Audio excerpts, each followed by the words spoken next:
बिहार चुनाव को लेकर हाहाकार है। पूरे बिहार में ही नहीं बल्कि पूरे देश में हाहाकार है। वो बीजेपी का एक शाखा बन के इनका एड्रेस अभी अशोका रोड पे है। हम तो कह रहे थे अशोका रोड से चुनाव आयोग को आप लेके दीनदयाल उपाध्याय मार्ग बीजेपी हेडक्वार्टर में एक कमरा में बिठा दीजिए, क्योंकि इनका काम जो अभी है वो किसी को इंक्लूड करना नहीं है। वो है जो बीजेपी को वोट नहीं देते, वो 25% लोगों को जाके एक्सक्लूड करना है वोटर लिस्ट से, पहले बिहार में फिर बंगाल में। कि देखिए, चुनाव आयुक्त ये कह रहे हैं, वो दावा ये कर रहे हैं कि भाई हमने 5,000 मीटिंग की हैं और ये 5,000 मीटिंग हुई हैं, 28,000 नुमाइंदे हैं अलग अलग पॉलिटिकल पार्टियों के। इतना काम कर रहा है, इतनी मेहनत कर रहा है चुनाव आयोग के 28,000 नुमाइंदों से मिला है। हर कोई ऑपोजिशन लीडर ने ये कहा है कि एसआईआर को लेके कोई भी 5,000 तो छोड़ दीजिए, एक भी एसआईआर को मीटिंग नहीं हुआ है, कंसल्टेशन नहीं हुआ है। आप खुद चुनाव आयोग, आपके पास इतना रिसोर्स, इतना पैसा, इतना मैन पावर है, आप खुद हर मतदाता का 73 फॉर्म अपलोड खुद नहीं कर पा। और आप क्या कह रहे हैं कि बिहार की 1.5 करोड़ 2 करोड़ आबादी जो बाहर दूसरे राज्य में काम करते हैं वो डाउनलोड करके फॉर्म फिलअप करके फिर अपलोड करें? ये मजाक है। नमस्कार, द वायर में आपका स्वागत है। मैं हूं आरफा खानम शेरवानी। माना जाता है कि जो चुनाव हैं वो लोकतंत्र में एक जश्न का मौसम होता है, लेकिन बिहार चुनाव को लेकर हाहाकार है। पूरे बिहार में ही नहीं बल्कि पूरे देश में हाहाकार है। इस वक्त वहां ऑपोजिशन के जो नेता हैं राहुल गांधी और इसके अलावा तेजस्वी यादव सड़कों पर हैं। ये दोनों नेता और इनके तमाम समर्थक, यहाँ तक कि भैंस लेकर, अपनी गायें लेकर लोग आ गए हैं। जो आरजेडी के समर्थक हैं, सड़कों पर इस वक्त पूरे तरीके से चक्का जाम लगा हुआ है। ये पूरी कवायद हो रही है क्योंकि जो इलेक्शन कमीशन ऑफ इंडिया है, चुनाव आयोग जो है भारत का, उसने एक ऐसी एक्सरसाइज शुरू कर दी है जो मतदाताओं को वोट करने के लिए नहीं बल्कि वोटिंग से एक तरह से दूर रखने की प्रक्रिया के तौर पर देखा जा रहा है। एक तरह का बताया जाता है कि भाई ये स्पेशल इंटेंसिव रिविजन है। इसको सर का नाम दिया जा रहा है, इतना बड़ा सर जिसका सर और पैर दोनों समझ में नहीं आ रहा कि मतदाता आखिर क्या करे। बहुत सारे कार्यक्रम अब वायर पर लगातार देखते रहे हैं। इसी मुद्दे पर महुआ मोइत्रा तृणमूल कांग्रेस की मेंबर ऑफ पार्लियामेंट हैं, बहुत ही बेबाक नेता हैं और अपनी बात वो किसी तरह से कोई भी अपने शब्द चबाती नहीं है। जो उनके मन में आता है वो कहती हैं। महुआ मोइत्रा सुप्रीम कोर्ट तक पहुंच गई हैं। इसी सर को रुकवाने के लिए, ये वोटबंदी जिसको हिंदी में कहा जा रहा है, उसको रुकवाने के लिए सुप्रीम कोर्ट पहुंच गई हैं। महुआ मोइत्रा, चुनाव बिहार में हो रहा है, आपको क्या पड़ी है इतनी? देखिए, अगर दो चीज, ये सिर्फ बिहार, अभी पहला चुनाव जो है वो नवंबर में बिहार में है, अगले साल बंगाल में है, फिर एक के बाद एक हर स्टेट में है। ये जो नोटिफिकेशन है, ये जो प्रेस नोट है, ये जो सिर है, ये सारा इंडिया के लिए अब होगा। और ऑलरेडी बंगाल में हमारा जो चीफ इलेक्टोरल ऑफिसर है, उन्होंने ईआरओस के साथ ऑलरेडी वर्चुअल कॉन्फ्रेंस हो गया है। और लास्ट मंडे 7 तारीख को दिल्ली में चुनाव आयोग ने भी हमारे यहाँ से कई अफसरों को बुलाया था ट्रेनिंग के लिए। तो बिहार के बाद ही ये बंगाल में शुरू हो रहा है। और एक कोई भी ऐसा इलीगल काम अगर इंडिया में कहीं भी हो तो सबका फर्ज बनता है इसके अगेंस्ट में खड़े होने। और मैंने 2 चीज मांगा है, एक सुप्रीम कोर्ट से, एक जो बिहार में जो प्रोसेस चल रहा है उसका स्टे, और उसके बाद कोई दूसरा राज्य में जैसे बंगाल में इसको एक्सटेंड ना किया जाए। महुआ जी, ये बताइए कि 4 तरह के इलेक्टोरल रोल डिविजन्स होते हैं। अगर दर्शकों की जानकारी के लिए बताया जाए, इंटेंसिव होता है, समरी होता है, पार्टली इंटेंसिव और पार्टली समरी होता है, और इसके अलावा स्पेशल होता है। अब ये चुनाव आयोग कह रहा है कि भाई 20 साल से ज़्यादा गुजर चुके हैं। 2003 में इस तरह का एक इंटेंसिव रिविजन हुआ था, हम दोबारा करना चाहते हैं। उनका ये भी कहना है कि भाई इस दौरान बहुत सारे बदलाव हो चुके हैं, बहुत जो है शहरीकरण हो चुका है, अर्बनाइजेशन हो चुका है। इसके अलावा वो ये कह रहे हैं कि कितनी बड़ी तादाद में लोग बाहर काम करने के लिए चले गए। बहुत सारे ऐसे लोग हैं जिनकी मौत हो चुकी है, और ऐसी भी मौत हुई हैं लोगों की जिनका हमें पता भी नहीं है। इलेक्टोरल रोल में उनका नाम भी हो सकता है। और उनकी बड़ी चिंताओं में एक चिंता ये भी है कि बहुत सारे ऐसे लोग जो कि गैर कानूनी तरीके से रह रहे हैं और हो सकता है विदेशी हों, वो उनको बचाने के लिए, उनको हटाने के लिए रोल से हम ये काम कर रहे हैं। देखिए, ये एक शब्द में आपने कहा था जब मुझे इंट्रोड्यूस कर रहे थे कि मैं कुछ शब्द चबाती नहीं, तो मैं बिना चबा के ही बताती हूँ कि ये सिर्फ बकवास है। बकवास, प्लेन एंड सिंपल रबिश। अगर 2002 में बंगाल में लास्ट रिविजन हुआ था, 2003 में बिहार में लास्ट रिविजन हुआ था, 22 साल बीत गए। इन 22 सालों में बंगाल में 12 इलेक्शन हुए हैं। अगर आप पंचायत इलेक्शन आप देखें, विधानसभा देखें और लोकसभा देखें, तो 12 टोटल इलेक्शन हुए।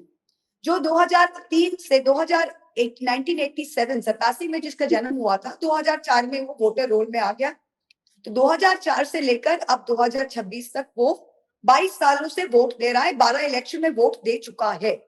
हर इलेक्शन के पहले ये जो समरी रिवीजन की अभी आप बात कर रहे थे, ये समरी रिवीजन एक कंटिन्यूअस प्रोसेस होता है। इलेक्शन कमीशन, चुनाव आयोग ऐसा कह रहा है कि 2003 के बाद कोई रिवीजन ही नहीं हुआ है कि भैया 22 साल के बाद हम सब जा रहे सफाई करने के लिए। ये बिल्कुल सरासर लोगों को मिसलीड करने के लिए है। हर साल एक कंटिन्यूअस प्रोसेस ऑफ रिवीजन होता है।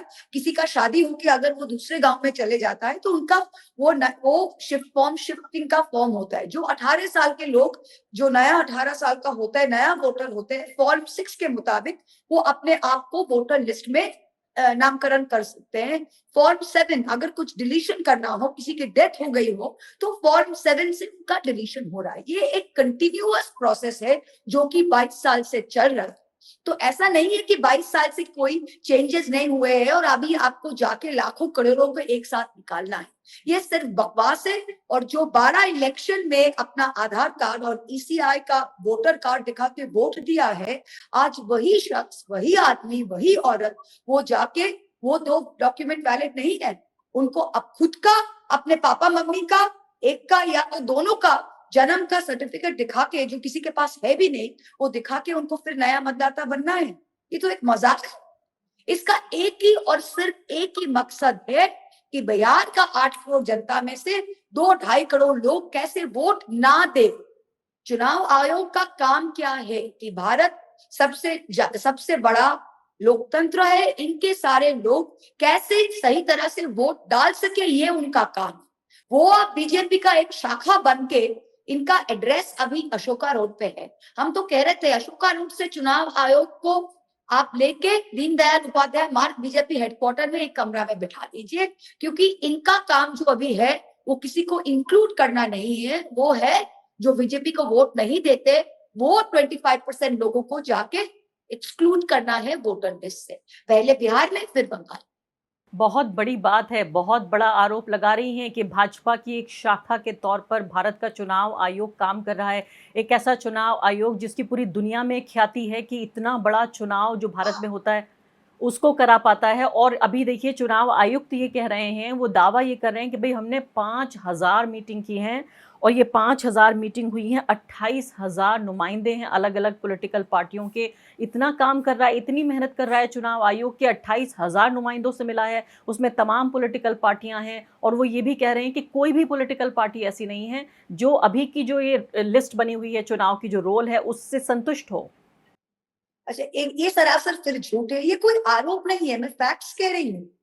ये मैं कोई स्ट्रीट साइड मीटिंग में जाके कोई पॉलिटिकल बात नहीं कह रही हूँ। मैं स्ट्रेट सीधा सरासर 5000 मीटिंग की है उन्होंने अपने रिश्तेदारों के साथ। मैं भी पॉलिटिकल पार्टी के रिप्रेजेंटेटिव हूँ। हम जब मीटिंग 10 बार मीटिंग चाहो तो एक बार मीटिंग मिलता है। 11 पॉलिटिकल पार्टी मीट करने गए थे चुनाव आयोग के साथ, उनके रिप्रेजेंटेटिव को, उनके प्रतिनिधि को बाहर बिठा के रख दिए। उन्होंने कहा कि सिर्फ 2 पर पॉलिटिकल पार्टी, बाहर बैठा के रख दिए। कोई कंसल्टेशन ऑन एसआईआर किसी भी पॉलिटिकल पार्टी के साथ नहीं हुआ है।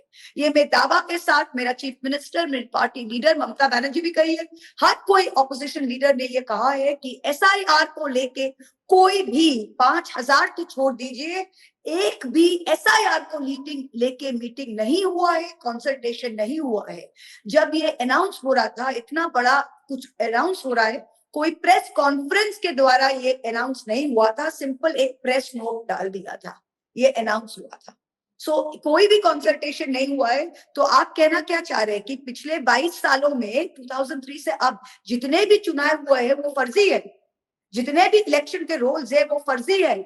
जो नया वोटर अपना आधार कार्ड देके और राशन कार्ड दिखा के नया वोटर बना है फॉर्म 6 के मुताबिक, वो उनको आज अगर वोटर लिस्ट पे रहना है तो वही आधार कार्ड और वही ration card non admissible document हो गया है। ये तो टोटली लिंकलेस, लॉजिकलेस।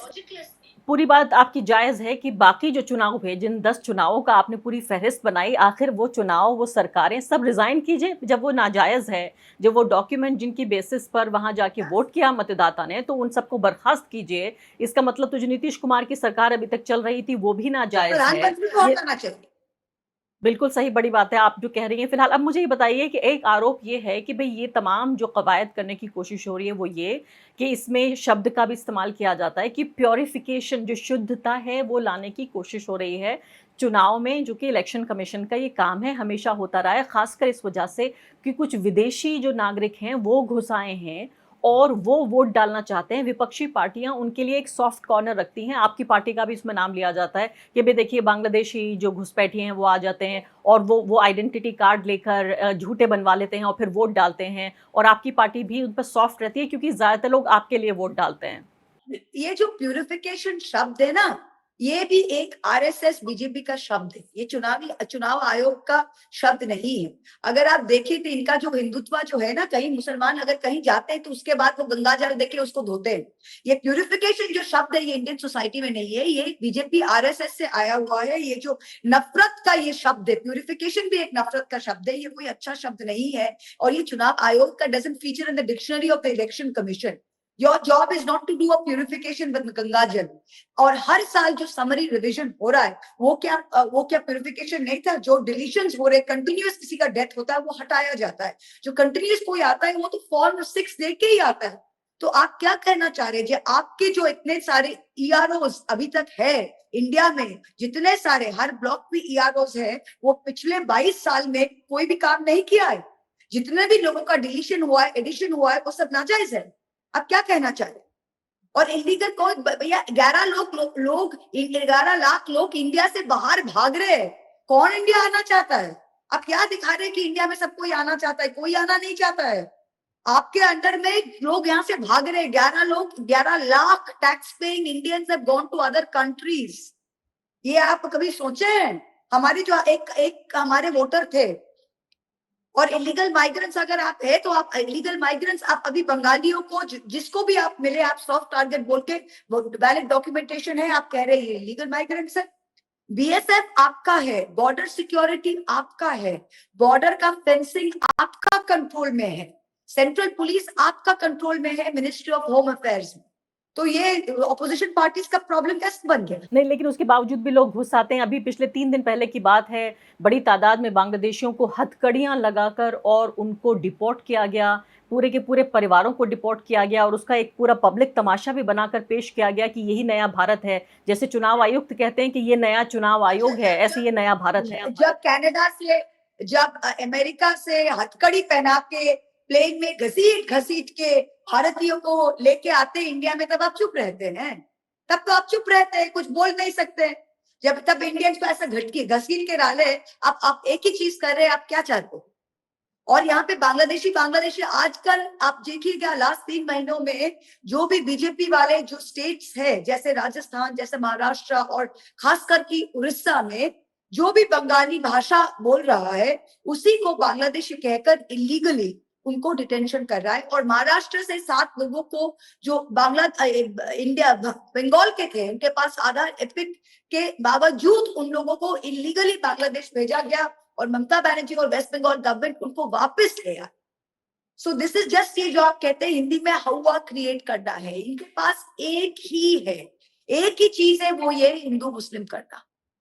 और this is all a basis of anti Islam, there is nothing more to this, right? और इसीलिए मैं कह रही हूँ कि इलेक्शन कमीशन भी आज बीजेपी का एक शाखा बन गया है। आप ये कह रही हैं कि इलेक्शन कमीशन का काम नहीं है। मुस्लिम विरोधी ये एक भावना के तहत किया जा रहा है और ये बिल्कुल इलीगल इमिग्रेशन की पूरी राजनीति जो है, मुझे लगता है महुआ मोइत्रा जी, हमें आपको अलग से इस पे चर्चा जरूर करनी चाहिए। एक बड़ा मुद्दा है और आप एक ऐसी नेता हैं, आप ऐसे स्टेट से आ रही हैं जिसको समझती हैं। अब मेरा अगला सवाल आपसे ये है और बहुत महत्वपूर्ण सवाल ये है कि ये जो आप आरोप लगा रही हैं इसमें दम तो है, और पहली बार ये बात किसी ने सामने रखी है कि भाई पेश ऐसे किया जा रहा है कि पिछले 22 साल में इलेक्शन कमीशन ने कोई काम नहीं किया, वही जो पुरानी लिस्ट है उसमें कोई रिवीजन नहीं हुआ। दर्शकों को ये जानकर खुशी होगी, जो महुआ बता रही हैं, ये समझना आपके लिए जरूरी है कि इलेक्शन कमीशन लगातार काम कर रहा है उस दौरान भी जब चुनाव नहीं हो रहे हैं, और ये हास्यास्पद है।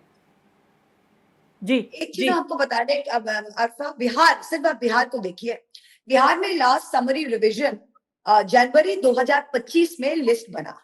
2000, जब हर बार जब समरी रिवीजन होता है तो पिछला समरी रिवीजन के साथ उसको कंपेयर किया जा सकता है कि कोई एक्स्ट्रा स्पाइक होगी कि कोई नंबर्स ऑफ होगी नहीं, वो जो एक रेशियो है उसको देखते हैं हम लोग, कंपेयर करते हैं।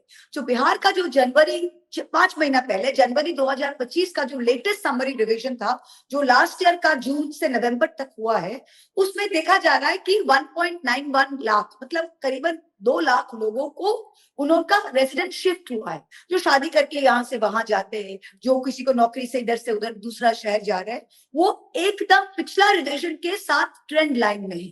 बिहार के समरी रिविजन में वो इसी रिविजन के तहत वो वोट चुनाव में जा रहे थे नवंबर में। इंटेंसिव रिविजन अगर आप करते हो तो हर घर जाके एन्यूमरेशन करना, ये 2 साल का काम है। आपने क्या आपने 24 जून को आपने ये नोटिफिकेशन किया और कहा कि 8 करोड़ लोगों के पास जाना है। ये फॉर्म छपवाने में ही आपको लग गया 7-8 दिन। आप 5 जुलाई तक फॉर्म दिए, 5 जुलाई से 25 जुलाई 30 दिन में आप 8 करोड़ लोगों के पास जाके आप कह रहे हैं कि फॉर्म भरो। और जो माइग्रेंट वर्कर है जो अभी नहीं है घर पे, वो कहीं और स्टेट पे काम कर रहे हैं, आप उनसे कह रहे हैं कि आप ये फॉर्म डाउनलोड करो, आप इसको भरो, फिर ये अपलोड करो। आप खुद चुनाव आयोग, आपके पास इतना रिसोर्स, इतना पैसा, इतना मैन पावर है, आप खुद हर मतदाता का 73 फॉर्म अपलोड खुद नहीं कर पा रहे। और आप क्या कह रहे हैं कि बिहार के 1.5 करोड़ 2 करोड़ आबादी जो बाहर दूसरे राज्य में काम करते हैं, वो डाउनलोड करके फॉर्म फिलअप करके फिर अपलोड करें। ये मजाक है। और जी आप हाँ। जो 11 जो डॉक्यूमेंट्स आपने मांगा है, हाँ। आपने नया वोटर फॉर्म 6 को नया वोटर बनना है, आप आधार कार्ड एक्सेप्ट कर रहे हो, राशन कार्ड एक्सेप्ट कर रहे हो।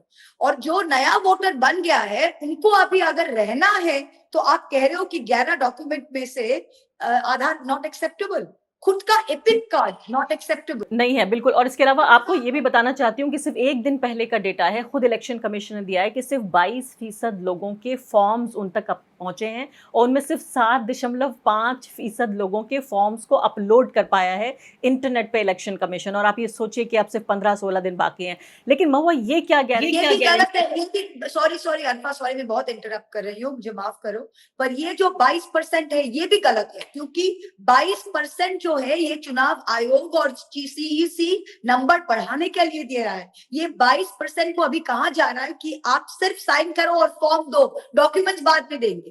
तो ये नंबर को बढ़ाना चाहते हैं, क्योंकि नहीं तो 25 जुलाई तक 8 करोड़ में से 7 करोड़ कुछ दे ही नहीं सकते। इसीलिए अभी क्या कर रहे हैं, अभी कह रहे हैं कि डॉक्यूमेंट्स मत दीजिए, सिर्फ साइन करके फॉर्म दीजिए। तो ये 22% जिसका आप जिक्र कर रहे हैं, वो भी 22% सिर्फ फॉर्म साइन करके दिया है, डॉक्यूमेंट्स नहीं दिए गए। जी हाँ।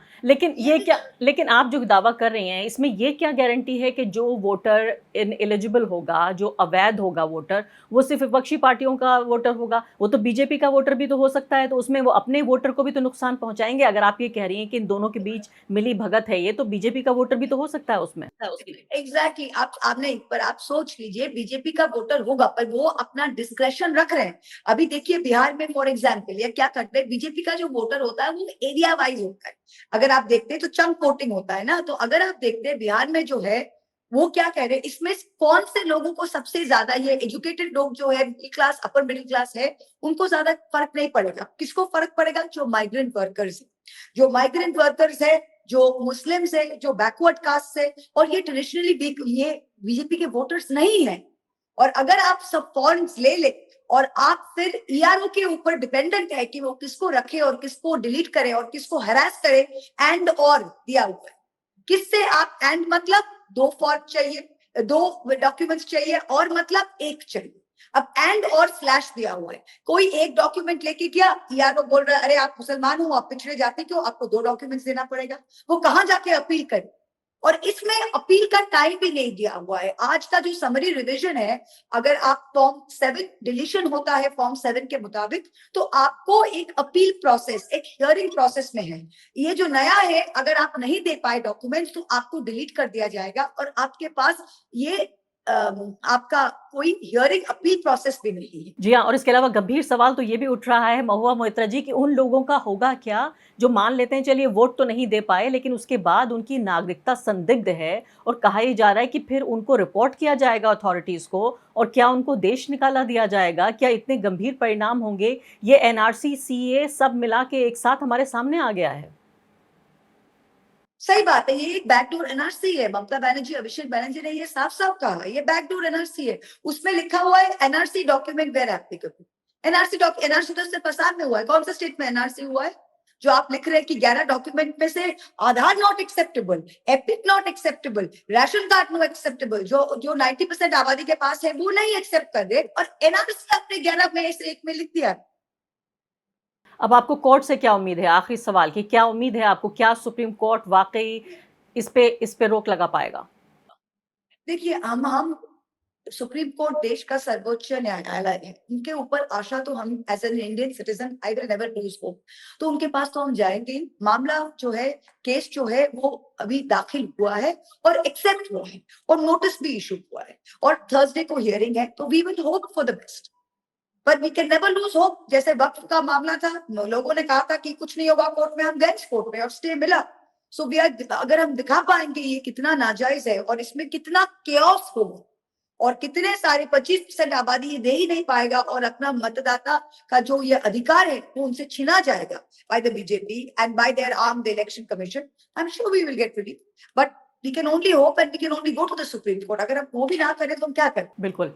बहुत-बहुत शुक्रिया आपका। हालाँकि सड़क से लेकर और अदालत तक अब अपोज़िशन बाहर है। फ़िलहाल मैं आपको बता रही हूँ, इस वक़्त जब मैं ये बातचीत कर रही हूँ, तभी अपोज़िशन के तमाम सबसे बड़े नेता इस वक़्त सड़कों पर हैं, चक्का जाम कर रहे हैं और हर तरह का दबाव बनाने की कोशिश हो रही है, जिससे कि इसको वापस लिया जा सके और ये जो एक तरह की नाजायज़ एक्सरसाइज़ हो रही है, इसको रोका जा सके। बहुत-बहुत शुक्रिया महुआ मोइत्रा जी हमसे बातचीत करने के लिए। द वायर के और वीडियोज़ देखने के लिए सब्सक्राइब करें और बेल आइकन पर क्लिक करें। स्वतंत्र पत्रकारिता की आर्थिक मदद करने के लिए डिस्क्रिप्शन में दिए गए लिंक पर जाएं और अपनी राशि चुनें।